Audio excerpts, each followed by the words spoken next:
Places on stage, everybody. Now we'll take scene 2 again. Carolyn, that's your scene. First speech, please. Father, Nicholas is back. He's coming up the walk. No, that's not the voice. Now think what you're saying. More depth, please. More excitement. All righty. Let's take it again. Father, Nicholas is back. Stop. Carolyn, this man has been away for years. Think of it. He hasn't just been down to the corner store. Now, please put some feeling in it. But I don't seem to feel the part today. I'm tired. That, my dear Carolyn, is the only thing about your reading which is apparent. Today you have as much vivacity as a cold mashed potato sandwich. Oh, if I could only get out and rest in the bright, warm sun for a while. I need the energy the sun could give me. Ha! You need more than energy from the sun, sister. Energy from the sun. Ha ha! Well, let's take it again. This time, put some life in it. Just a minute, Director. Just a minute. The little lady may need something besides sunlight, but do not belittle the energy imparted by the sun. Or if you do, mark my words, you will have Emerson Markham to deal with. Believe me, I know. Sunlight, energy, these have always seemed to me like rather intangible things. But from my preliminary skirmish with our science reporter, I know they fairly fill the horizon of this excursion in science. However, I'm still a doubting Thomas. Emerson, can it be that for once we've bitten off more than we can conveniently chew? Well, let us hope not, Mr. Stone. How do you do, everyone? We can feel reasonably safe as to our chewing capacity with regard to this particular subject, Bob. For Dr. Brian O'Brien, director of the Institute of Optics at the University of Rochester, has given us the springboard material from which we can get into our discussion. I don't know that I'm dressed to take off from a springboard, but proceed. Well, to begin with, it is usual to think of the energy we receive from the sun as heat, yet actually no heat can travel the space between the sun and the earth. That space is cold and empty, very empty, and the flow of heat through it is impossible. But you say we do get energy from the sun? Indeed we do. A great flood of energy comes to us from the sun. Part of this total radiation we can see, the light waves. Part of the radiation we cannot see because the wavelengths are not visible to the human eye. To make sure we understand, can you name some of these invisible radiations? Well, X-rays are radiations of much shorter wavelength than can be observed, and radio waves are merely radiations of very long wavelength, which are likewise not apparent to the eye. Okay, now we can get on with this energy business. All right. On a clear day, we receive about 1 horsepower of radiation from the sun on each square yard. With the sun overhead on a clear day, that amounts to 3 million horsepower on 1 square mile of the Earth's surface. Well, where does all that horsepower go? Most of it is absorbed and converted directly into heat, just as in another way, electrical energy carried over wires may be converted into heat in the resistance coils of an electric heater. This is the first important thing sunlight does for us.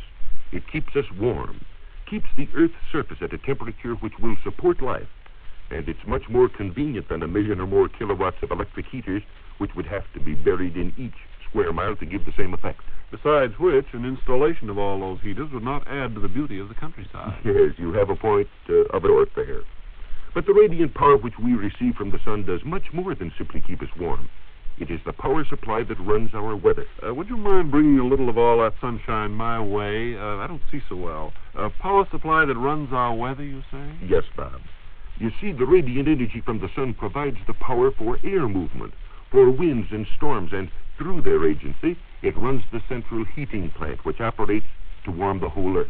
Some heating plant as uneven as the one I have at home. Look at the difference between the equator and the poles. That's because too much radiation is received in the equatorial regions and too little near the poles. The polar regions are cold, but nothing compared to the cold that would prevail were heat not carried from the equator north and south to warm them. On the other hand, so much solar radiation is absorbed at the equator that if the heat generated there were not carried away by the air, no life in the equatorial regions would be possible. Well, that seems to take care of the lighting plant and the heating plant of the Earth. How about the water system? That, too, is taken care of by the sun, Bob. Most plants and animals require fresh water for their existence. The soluble salts in the Earth's crust would contaminate all the water on the surface, were it not for the distillation plant which is operating constantly, run by sun power, to evaporate water from the sea and condense it as freshwater rain. The sun is quite a utility, isn't it? Light, heat, and water. Yes, but those are only the obvious effects of sunlight on the earth. There are other effects, more subtle, but just as important to mankind. And by all means, let's be subtle. Our food and fuel contain stored energy stored in chemical form, ready to be used when we eat the food or burn the fuel. This energy is stored for us by the green plants which cover much of the Earth's surface. The green coloring matter, known as chlorophyll, has the remarkable property of absorbing sunlight and, with its aid, converting carbon dioxide and water into sugars and starches and cellulose. All food on the surface of the Earth depends on this and on a related reaction. Even those animals which eat no plant food directly do consume other animals which directly or indirectly secure their food from plants. It's sort of like the house that Jack built in our old nursery rhymes, isn't it? Yes, remarkably like it. This chlorophyll reaction of green plants is one type of direct photochemical action and involves the storage of solar energy directly without the intermediate conversion of the energy into heat. Now, that's one type, you say. There are others? Oh, I suppose you're familiar with the fact that if one's skin is exposed to bright sunlight, one suffers what is called sunburn. Well, this one does, but where do you get that called sunburn stuff? It is sunburn. It's hot. You're burned. No, Bob, it really isn't a burn at all, but a photochemical reaction produced without heat by ultraviolet light from the sun, by radiation of wavelengths shorter than the eye can see. Is that so? Yes, it really is so. The importance of this reaction is not clear, but another effect produced in the skin by sunlight is very important, particularly to children. May I step in here to show some erudition on the subject of sunshine? Isn't that vitamin D? It is indeed, Bob. Vitamin D is necessary to cure or prevent the disease of rickets, in which normal bone development in children fails to occur. Of course, we may and do obtain this vitamin in certain foods, but it has the unique property of being formed by ultraviolet light from certain substances found in ordinary fats, including the fats and oils in the skin. And that's where our old friend Saul comes in? Right. 15 minutes exposure of the entire skin surface every day, near noon, in midsummer, can produce enough of this vitamin in the skin to protect a child against rickets.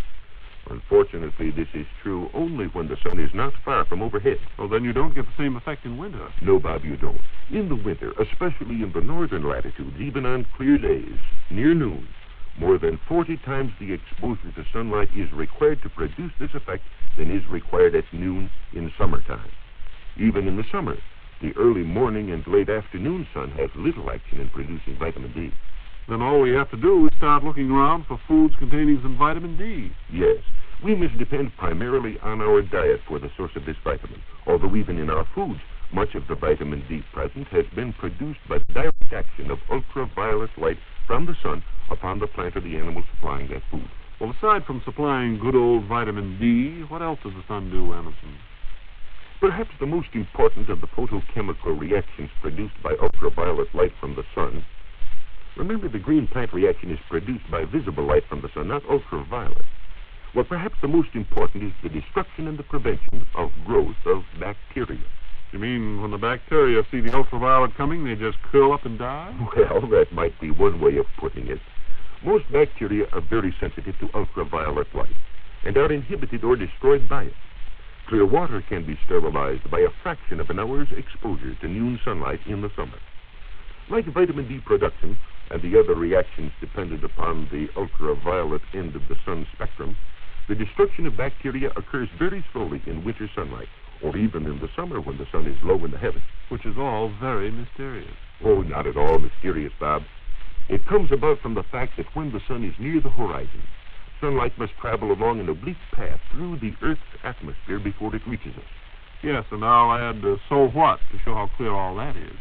Well, in the atmosphere, 10 to 20 miles above the surface of the Earth, is a small quantity of a gas known as ozone, which is formed from common oxygen. Now, the ozone absorbs this particular ultraviolet light very strongly, so although the amount of ozone in the atmosphere is small, it is capable of reducing this ultraviolet radiation reaching us to only a small fraction of the amount striking the outside of the Earth's atmosphere. Is that good? And if so, why so? Well, if the ozone were removed from the atmosphere, the ultraviolet from the sun would be so intense that it would be safe to go outdoors without shielding our eyes and skin from its destructive effects. On the other hand, the amount of ozone in the atmosphere, if it were to be doubled, it is doubtful if we could survive the great overgrowth of bacteria and other microorganisms which would occur. Without it, the hordes of microorganisms on the surface of the Earth would literally crowd man from his place in the sun. And that would never do. Well, Emerson, you've more or less taken sunlight apart, so to speak, and I, for one, am a wiser and no sadder man as a result. Incidentally, ladies and gentlemen, if you would like a copy of the essence of what has just been said and some additional facts which haven't been included, we suggest you write in for a paper by Dr. Brian O'Brien, which tells much more of the story. To get this addition to your scientific library, all you have to do is address a postcard to Excursions in Science, in care of the station to which you are listening, asking for scientific paper number 89, The Energy of Sunlight. That's The Energy of Sunlight, scientific paper number 89. We are about to be overtaken by our questions and answers at this point. The questions, ladies and gentlemen, were sent in by members of our Science Fellowship who desired the best scientific information available in answer to their inquiries. The answers their questions will receive do reflect that kind of information, because they reflect the thinking of staff members of the General Electric Research Laboratory and other equally reliable sources of scientific fact. And here's the first one, Emerson. The gentleman wants to know if a person's lungs are filled with water when he is drowned. That question has been very carefully studied, and information concerning it obtained from outstanding physicians, coroners, pathologists, and investigators doing experimental work on the subject. And what did they come up with? It seems to be a well-established fact that the amount of water drawn into the lungs varies from nothing at all to a considerable quantity. The determining factor seems to be the variation in the irritability of the patient's throat. Whatever that means. Well, if the individual has a very irritable throat, it is thrown into a spasm as soon as water starts down, which prevents water being drawn into the lungs. If the throat is not so sensitive, however, large quantities of water may be inhaled. Next is this card from a lady who wants to know how to tell by the pictures in the almanac when the moon is filling. Well, Bob, the almanac contains 3 kinds of circles: black circles, black and white circles, and white circles. When the circles are black, it is indicative of the fact that we cannot see the moon at all from here. The black and white ones, however, represent the moon in its partially full stages. Same as if we were looking right at the moon itself, Emerson? Yes, Bob, just the same. If it is the left side of one of the circles that is blacked out, we know that the moon is approaching fullness. On the other hand, if it is the right side that is black, the moon is going away from fullness, or is said to be on the wane. The third circle mentioned, the white circle that is, of course indicates the full moon, and which I suppose might quite rightly be called the moon of the poet. Stepping lightly on to the next query before you get too poetical, this gentleman wants to know the cause of the very troublesome so-called washboard road, consisting of transverse corrugations across the line of travel. On warm days, some roads become rather soft. When in this condition, if a car passes over a very soft spot, it is likely to make indentations in the roadway. The spot just ahead of each indentation is then pushed up. This goes on all along wherever the road is so softened. Every succeeding car, of course, just makes a better job of what the leaders started until the road is quite noticeable in such a state that it strongly resembles the housewife's washboard. Well, our friend would like to know how such a condition can be prevented, Emerson. By building the road with good concrete. Such a pavement would not be subject to such deformation and would remain in the desired level state. How about this one, Emerson? How far will a person sink in quicksand? A person will only sink to a point just below his armpit, provided he remains calm and does not wiggle around. Why to just beneath his armpits, Emerson? Because at that place a person's weight would equal the amount of quicksand he displaced, and he would float, as it were, that is, be buoyed up. Well, actually, then, quicksand would support a person better than water, wouldn't it? Yes, it would, Bob, for in the case of most people at least, if we let ourselves down into water, we would sink down beneath its surface if it were deeper than we were tall. Now, how about this? The gentleman writes that there are some soapy watermarks on his wallpaper, and he is desirous of removing those stains. He says he has tried fuller's earth and a hot iron, but to no avail. The stains still remain. The hot iron may have served to set the stains in the paper, At any rate, our friends might try rubbing very gently with a damp cloth some inconspicuous spot on that paper. If the moisture does not have a deleterious effect upon his paper, then he can try rubbing the stained spots in the same manner. Now, one of our friends in Keene, New Hampshire asked, how can tobacco stain be removed from my false teeth, which are of an acrylic plaster? I'd suggest the use of a scratchless scouring powder and a stiff butt. And if we don't make definite steps toward lowering the curtain on this excursion right now, Emerson, someone will be looking for means of removing us from the air lane. So I'll just say thank you, Emerson Markham, and goodbye, everyone, until our next excursion in science.